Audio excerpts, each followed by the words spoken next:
This is a quick, healthy meal I made in less than 15 minutes, and it has broccoli, which has sulforaphane. We have green garlic, which has a little bit of allicin, and we have all kinds of protein and fiber in this mix-up, and it's absolutely delicious. And I have to thank Food with Chetna, which is a YouTube channel. Food with Chetna. She had a recent video on how to make Moong Dal, and it's absolutely simple and straightforward the way she showed it, using 1 tablespoon of turmeric, 1 tablespoon of salt. I used Himalayan pink salt.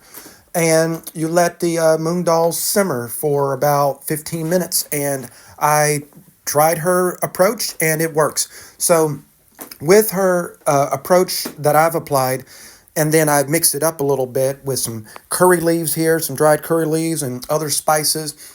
I was able to make a dish that was not only delicious, but has many of the similarities to a professional grade restaurant quality dish, right, that you would order in a normal restaurant.